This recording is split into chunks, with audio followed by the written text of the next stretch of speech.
আরাফাত তামিম লিখেছেন, happy birthday, happy new year বলা কি শিরক? না, এটা শিরক নয়, তবে এটা গুনাহের কাজ। শিরক হলো এমন কোনো কাজ করা যেটা আল্লাহর শানে শুধুমাত্র খাটে, সেটা অন্য কোনো মানুষের শানে যদি ফিট করি তাহলে সেটা শিরক হবে। তো এখানে এরকম কিছু হচ্ছে না যে আল্লাহর শানে যা হওয়া দরকার একটা মানুষকে বলছি, এরকম কিছু এখানে হচ্ছে না, বিধায় এটা শিরক না। শিরক মানে পার্টনারশিপ সাব্যস্ত করা। এখানে কোনো পার্টনারশিপ সাব্যস্ত করার মতো ব্যাপার এখানে ঘটেনি।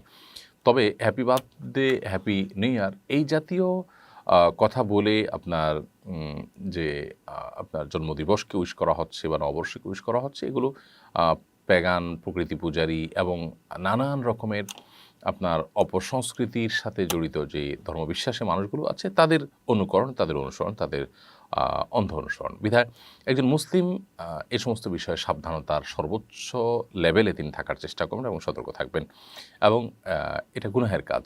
আমরা জন্মদিবস কেন্দ্রিক যে ধর্মীয় বিশ্বাসগত সমস্যার দিক আছে এবং এটা কারা কীভাবে শুরু করেছে, এমনকি এখানকার যে আপনার আয়োজনের উপাদানগুলো, কেক বলুন, মোমবাতি বলুন, এগুলো প্রত্যেকটার পেছনের কিছু গল্প আছে যেগুলো আসলে ধর্ম বিশ্বাসের সাথে জড়িত।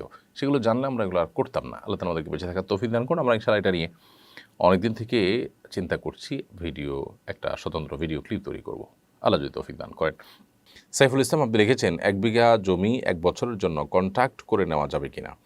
1 বিঘা জমি 1 বছরের জন্য আপনি ব্যবহার করবেন বা আপনি চাষাবাদ করবেন, নিতে পারেন। তাহলে সেক্ষেত্রে আপনি ভাড়া দিয়ে দিবেন। ভাড়া 1 বছরের জন্য ভাড়া ধার্য করে সেটি দিয়ে আপনি নিতে পারেন, কোনো অসুবিধা নেই।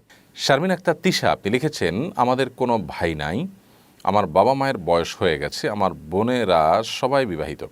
আমি ঘরে বসে অনলাইনে একটা কাজ করি, সেটা সৎ পথেই, সেটাকে আমি আমার বাবা মাকে দেই, কিন্তু আমার স্বামী জানে না, এতে কি আমার গুনাহ হবে?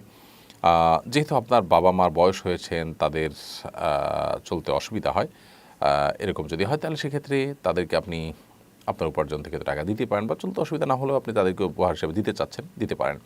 ঘরে বসে আপনি অনলাইনে জব করছেন, স্বামীর সংসারের বা স্বামীর প্রতি যে দায়িত্ব কর্তব্য আছে সেগুলো আদায় কোনো ত্রুটি না করে আপনি যদি শরিয়ার পর্দা মেনটেন করে আপনি অনলাইনে উপার্জন করতে চান, করতে পারেন, কোনো অসুবিধা নেই।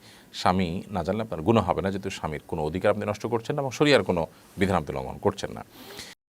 আস-সুন্নাহ ফাউন্ডেশন, উম্মার স্বার্থে সুন্নাহর সাথে।